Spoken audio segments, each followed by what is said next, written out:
Hello everyone and welcome back to my channel. My name is Charlene and today I'm going to be reviewing the book Dear Henry, Love Edith. So this book has been getting a lot of hype, especially in the Christian booktube community over the last year. And I read this book in the month of May as part of the Revive Book Club hosted by Keisha at A Book Like You. And at the time that I picked it up, I had heard nothing but good things about the book. Everyone seemed to be loving the book. So I went into it with pretty high expectations. I don't tend to read a lot of contemporary romance, but this one sounded really good. And I had also heard it compared to You've Got Mail because it starts out with the two main characters leaving letters for each other. So I thought this sounded like it could be a really good book, and I picked it up. And I ended up with some very mixed feelings. And I just want to talk about my thoughts as I read the book, the things I liked, the things I didn't like. And please let me know what you thought of the book down in the comments below. I would love to continue this discussion, but let's just go ahead and get into my thoughts because this video could take a while. Before I get into the book, I want to give you a brief synopsis in case you're not familiar with the book, and also to warn you that there will be spoilers in this video. I will have timestamps down in the description below, so if there are parts of this book that you haven't read or there are just certain points where you don't want to be spoiled, you can feel free to skip over those and go right to the end. After a short and difficult marriage, recently widowed Edith has learned her lesson. Forget love, forget marriage. She plans to fill her 30s with adventure. As she awaits the final paperwork for a humanitarian trip to South Africa, she accepts a short-term nursing position in a small Midwestern town. The last thing she needs is a handsome local catching her eye.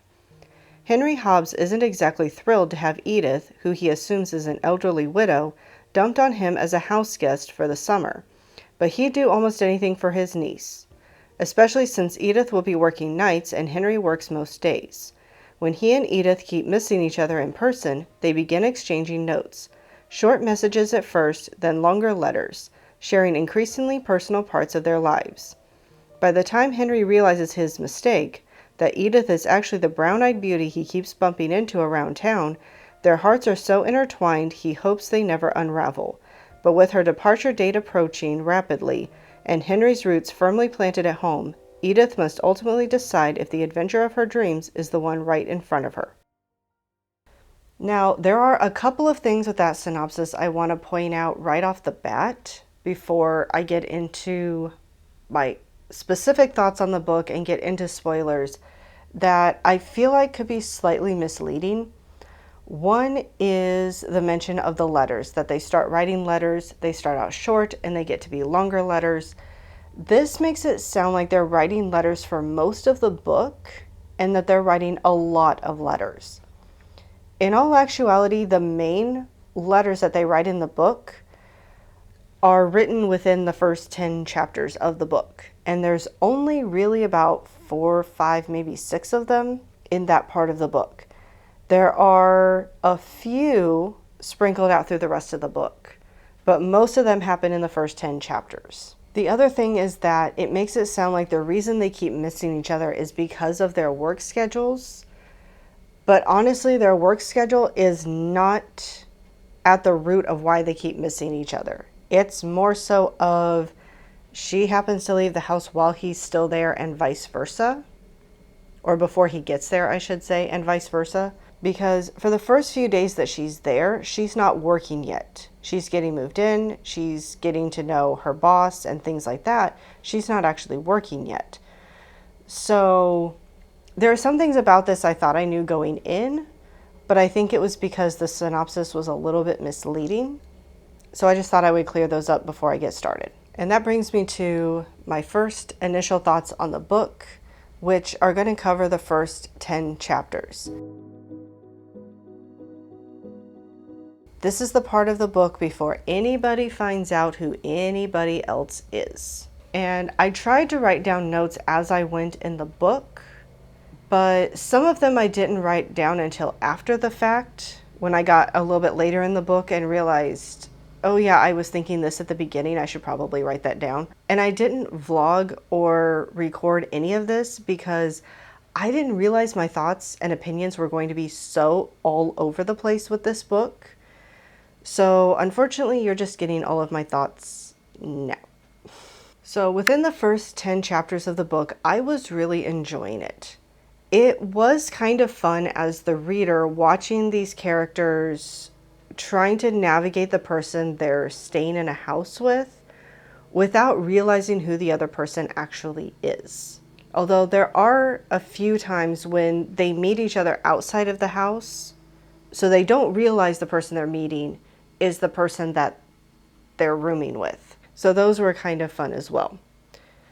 There were some awkward scenes throughout the book, but the one within the first 10 chapters is at a diner. And these scenes are just so over the top ridiculous, with everybody panicking, everybody making assumptions, nobody actually stopping to ask what's actually going on, and not letting people who have the answers actually talk.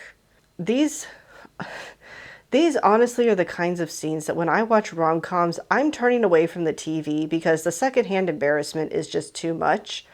But when you're reading a book, you can't really look away. The words are on the page. If you look away, you're no longer reading the book. So it almost made it worse. I could find the humor in it at times, but it was also a bit much. However, the one thing in the first 10 chapters that was really stretching my suspension of disbelief is the fact that Henry and Edith go 2 to 3 weeks without either one of them meeting the other person in the house and finding out who the other person actually is. And in case you think I'm blowing that out of proportion, that there's no way it was that long, I have quotes. In chapter 8, and this part is from Edith's perspective, she thinks to herself, part of her couldn't believe they'd been living under the same roof for the better part of 2 weeks and had yet to meet in person. And then in chapter 9, also from Edith's perspective, it says, later that week. So we're somewhere between 2.5 and 3 weeks that they are living under the same roof, and neither one of them knows who the other person is. I can believe a few days. I might be able to believe a week. But in both of their minds, the person they are living with is elderly. He knows she's a widow. She knows that he is in physical therapy for something. I don't think she knows what he's in physical therapy for at the start of the book, but she knows he's in physical therapy. And so you would just think, if he thinks he has an elderly house guest, he would be going out of his way to try to meet this woman to make sure she has what she needs, that she can get around the house, there's no problems, things like that. And you would think with her living with an elderly man that she would be seeking him out to make sure that there's nothing she's doing that would be an inconvenience to him, that would be making things harder for him, that he doesn't need help getting to physical therapy, things like that. I just find it hard to believe that they didn't try harder to meet each other when they're living under the same roof. And this wasn't planned out ahead of time. This wasn't, he had an extra room or he built an apartment above his garage or something and he's renting it out to someone. She passed the background check and he said, good enough for me. He hasn't met her yet, but he's not too concerned. No, this is someone that last minute was moving into his house for the summer that he thinks is elderly. And he's not trying to meet her, and she's not trying to meet her host. That was really stretching it for me. So the next section I'm going to be discussing are chapters 11 through 15. And it is a shorter section to be talking about, but this is also the part where some bigger things happen in the book plot-wise. So again, the timestamps are down below if you don't want any spoilers. However, in chapter 11, this is when the first person finds out who the other one is. And as you probably could have guessed from the synopsis anyway, Henry is the first one to find out. And when he initially finds out, he doesn't tell Edith right away that he knows. But in everything that was going on, it kind of makes sense why he didn't tell her then and there. However, why, when he sees her again the next day, he doesn't tell her who he is, I don't understand. It's not even like he had a good reason. The only thing I could think of is it would make things a little awkward around the house now that they've exchanged these personal letters. Now that it seems like they might be interested in each other, they're playing off that they're a fake boyfriend and girlfriend. It could make things awkward and weird. I get that, but that's not actually one of the thoughts that crosses his mind. That's not one of the reasons he gives us in the narration. The only reason he seems to give is that he doesn't want to lose her. But I'm trying to figure out how lying about who he is going to ensure he doesn't lose her. His focus seems to be on, let's get rid of Steve, then I can tell her the truth. But why? Why can you not tell her who you are, figure how to work out this living arrangement now that you know, while also trying to get rid of Steve by pretending to actually be dating? Why is that a problem? I don't get it. Also, another thing I noted is, what is up with Henry's relationship with his physical therapist? I've been to physical therapy more than once. I've had the same physical therapist multiple times, seen them for months at a time. I would never think to go to my physical therapist, knocking on their door and say, hey, I have a relationship problem. We've been talking about this in physical therapy. You can help me. Like this is a strange relationship. Because maybe it's said in the book and I don't remember, but I don't remember this being a case of they went to school together. They knew each other when they were growing up. But then they, went their separate ways when they became adults. I don't remember that being the case. This just feels like he only knows Lance from physical therapy. So why he's going to his house asking for relationship advice, I don't know. I'm also trying to figure out how Henry seems to have no other friends. I know he talks about some things that went wrong in the past, and we'll get into that later in this video because it doesn't come up till later in the book. But does he really have no friends that he can go to, that he has to go to his physical therapist? I don't know. That one was just weird. Then in chapter 14, we get a quote from Henry's perspective when Edith is talking to him, and she says, I decided to go to South Africa, but as you can see, Steve is not a big fan of the plan. And then Henry's internal monologue is, yeah, well, neither was Henry. It was all he could do not to crush her to his chest and beg her to forget all about the plan. But then he'd be as bad as Steve. You think? We'll come back to that one later, but this is one of the thoughts he has, that he can't do this because he'd be like Steve. But then there are points where his thoughts are almost right along the same line. The other thing Henry ends up lying about is Angela, and this one bothered me even more than just lying about who he actually was. Because when Edith asks him about Angela, he says they've already broken up. He's like, I wouldn't have kissed you if we were still together. But they're still technically together. They didn't break up before she went to, I think, Chicago.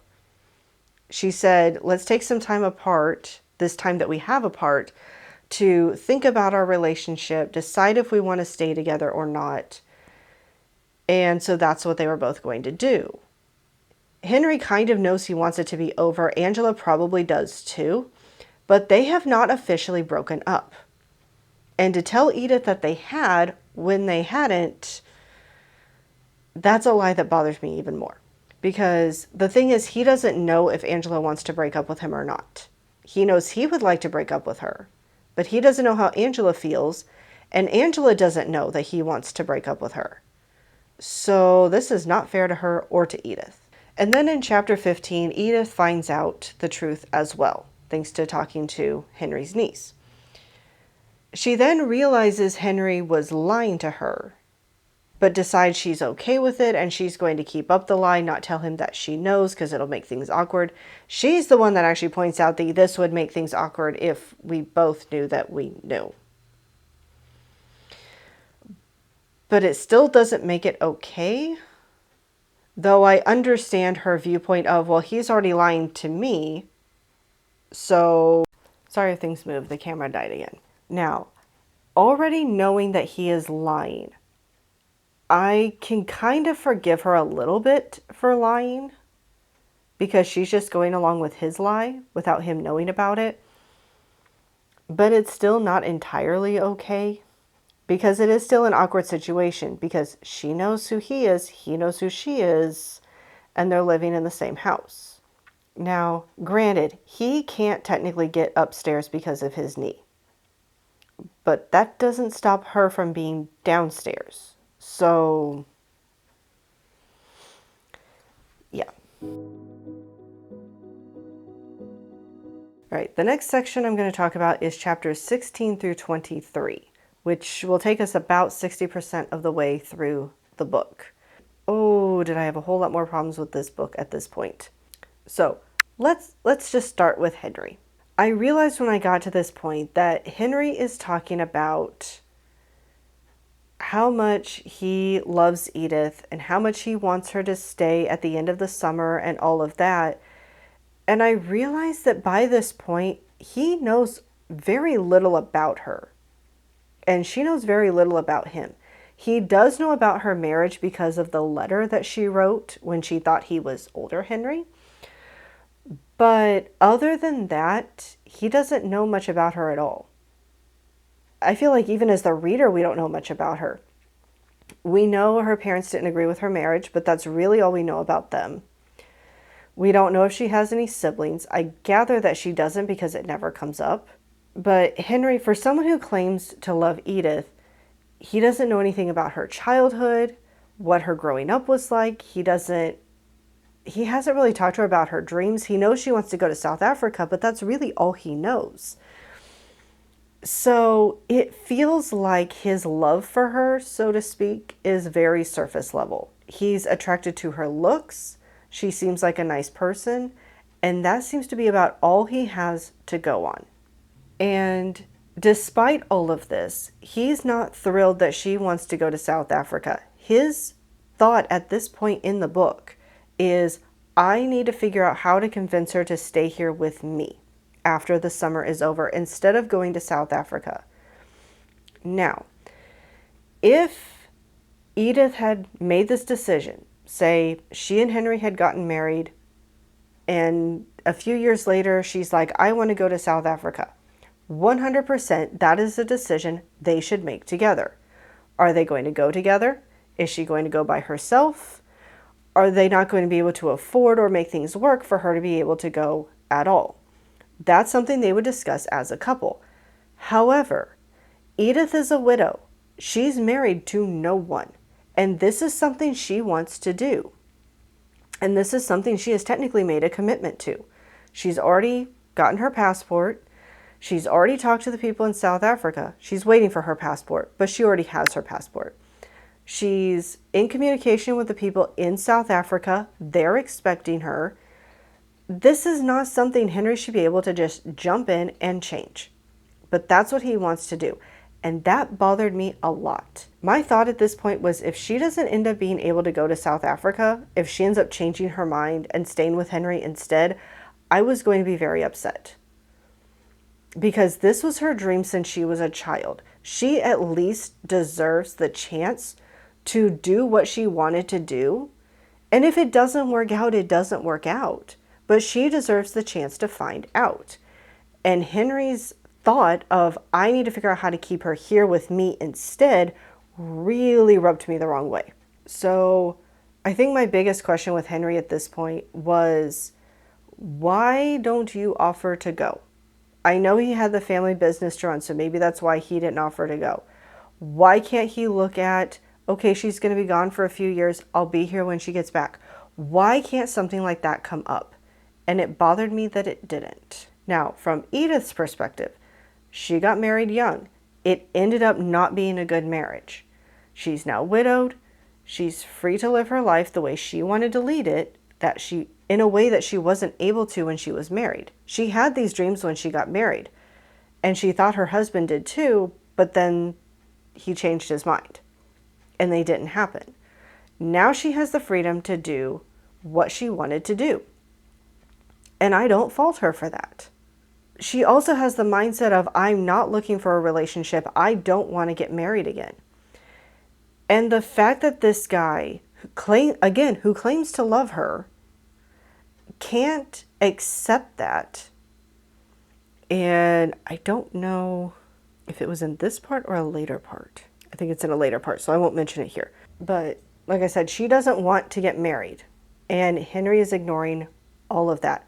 We'll get into that more in the next section, now that I know where it's at. But he's ignoring all of that. He just wants what he wants, which is not love. Because honestly, if he really loved her, he would be supporting her in what she wanted to do. And yes, he might be trying to figure out how to make her dreams and his dreams work out, but not just his alone. Also, by this point in the book, we know that there's something from Henry's past that bothers him, but we're almost 2/3 of the way through the book and we still don't know what it is. We know that apparently he's viewed in town, or at least he believes he's viewed in town as the screw-up. Again, we don't know why, because his brother comes storming into the office. He lives 6 hours away, but he comes storming into the office, demanding that Henry tell him what he's doing, why he's smearing the company name, etc., etc. And it's like, what kind of relationship did Henry and his brother have? And I know there's a big age gap, but what kind of relationship did they have? And how is he viewed by his family and the town that his brother just jumps in and assumes the worst? And like I said, by this point, we don't know the answer to that question at almost 2/3 of the way through the book. And we know that there's someone in his past named Maggie that he refers to, but again, we don't know anything about her. And we have two more very awkward scenes in this section. We have the 4th of July festival and we have the grocery store. Again, I get that there's some humor there, but they are very over the top. And they actually make me annoyed with the townspeople in that they won't just be quiet and listen. They just have to run their mouths and make assumptions. Also, by this point, I was wondering, can anyone in this town communicate? And maybe I should say more specifically, can Henry and Edith communicate with anyone, including each other? Henry gets questioned twice about Edith, first by his brother, then by the lady at the cafe, and he doesn't give an actual answer. Edith can't seem to put one single thought together, especially around Henry. She stutters and stammers her way through an answer, or she just keeps rambling and saying the same thing over and over. I don't know. Do either of these two actually know how to communicate? All right, the next chapter, we're getting close to the end, is going to cover chapters 24 through 32. So by the end of this section, we're around the 90% mark. So almost through the book. But there's a reason I stopped here. First of all, I hit a point of finally somebody is communicating. Somebody asks about the other person's life. In chapter 24, from Edith's perspective, she tells Henry, "You pretty much know everything there is to know." Henry says, "No, I don't. Not nearly enough. I want to know more." And I thought, finally, somebody is asking about the other person. It only took 60% of the book to get there, but somebody's finally asking about the other person. Also, I enjoyed the batting practice between her and Henry. I enjoyed that scene. There were a couple lines in there that were my favorites in the book. Edith says, "Hey, did you see that? I hit a homer, first try." Henry says, "You hit a foul ball." Edith, "Tomato, tomato." And then a little bit later, when Edith can't seem to hit any of the balls he throws, she asks him, "Would you stop throwing curveballs?"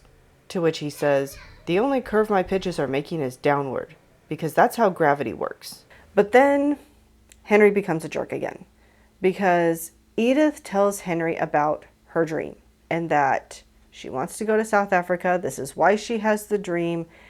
And she wants to leave. She wants to go. And Henry's just a jerk about it. He says, this town isn't enough for you. I'm not enough for you. He knew she wanted to leave really when she got to town. I mean, yes, he thought she was an older woman at that point, but he knew she wanted to leave. Why is he acting like such a jerk about it all of a sudden? Like, I've tried to talk to you, I've tried to show you that I care about you, but you still want to leave, so I'm mad about it, and I'm going to be rude to you.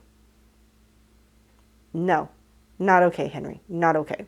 And then in Henry's perspective in chapter 25, he says, if he wanted to be the type of man Peg claimed he was, a man worthy of Edith, it was past time he started acting like that man.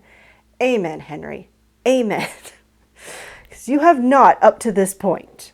And then in chapter 26, again from Henry's perspective, he finally breaks up with Angela.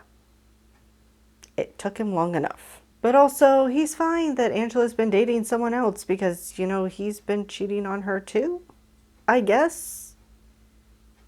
Yeah, he just kind of let that one fly by, which I realize he technically doesn't have a leg to stand on. If he complains about her cheating, he has to recognize, oh yeah, I cheated too, and that also wasn't okay.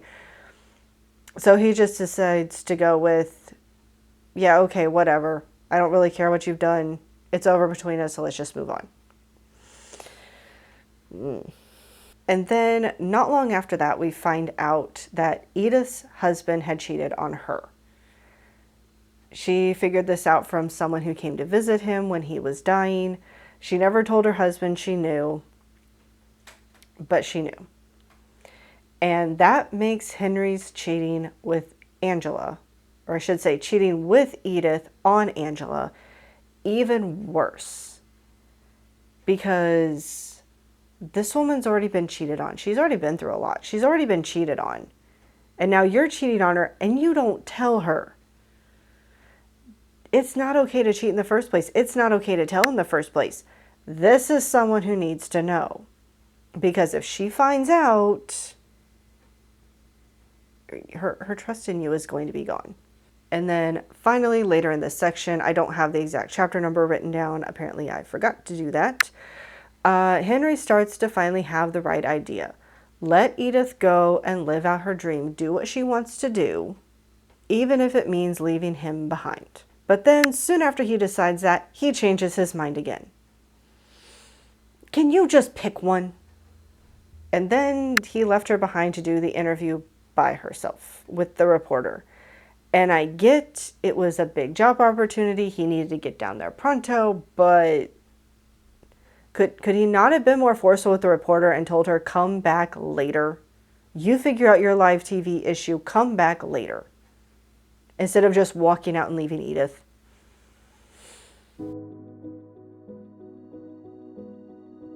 All right, and the last section is chapters 33 to the end. So there's 37 chapters plus the epilogue, so this covers all of that. And my initial thought when I finished the book was, what just happened? Did I actually enjoy this book? Because when I saw that chapter 33 was 6 months later and she was in South Africa, I was ecstatic. Like I said earlier, I had hit a point of, if Edith doesn't end up going to South Africa, I'm not going to be very happy. But she did. She went to South Africa. She stayed there for at least 6 months. She got to see what it was like. No, it wasn't exactly what she thought it would be or what she hoped it would be, but she did go. And I was happy about that. And Henry also realized I should have just let her live out her dream and told her I would be waiting for her when she got back. Like, yes, the smart decision you should have made ages ago. You finally make 6 months later. So overall, I ended up enjoying the last part of the book. I enjoyed the fact that they stayed in South Africa for a while. Apparently, he could get his brother to stay behind for a few months and work at the business. Don't know why that's suddenly such a thing, but apparently he could. And we know they got married in South Africa. Now, whether that was before they stayed for 3 months, or that was basically their honeymoon. I don't know, but they stayed for another 3 months and they got married. However, my initial thought when I finished the book was this just became 4 to 4.5 stars because the end of the book was so good. However, upon further reflection, I still have some problems with this book, despite how much I liked the ending. So, to start with, Henry, like I said, does end things with Angela. But as far as we're told, he never tells Edith. He never tells her that, no, we were actually still together. We hadn't officially broken up. I wanted to break up with her, but it wasn't official. He doesn't tell her that. Also, I'm pretty sure he doesn't tell her about Maggie. And obviously we know, like, the two of them getting married, she was married before. She's not a virgin. We're not expecting that. But there should have been some conversation about his past prior to getting married. It's possible he told her, but as far as I remember, we're not told that she learned about Maggie. And considering that that was a relationship that it resulted in a child, albeit unfortunately also a miscarriage, that's kind of a big deal. And Edith should know that before she gets married to Henry. And as far as we're told, that doesn't happen. As far as Edith, I don't think I have any issues. I feel like she was very upfront about her past with Henry. She told him about her husband. She told him about the good, the bad. She told him what happened with all that. She told him about her relationship with her parents. I feel like she was very forthcoming with him. So really the only issue I had with her in this book is the fact that when she found out that Henry was lying about knowing who she was, she decided to just keep up the charade and not tell him she knew. Other than that, I have no issues with her. She had her own dream. She went and lived out that dream. She didn't let him sway her. She was upfront about her past with him. I don't have any issues with her. But I very much have issues with Henry.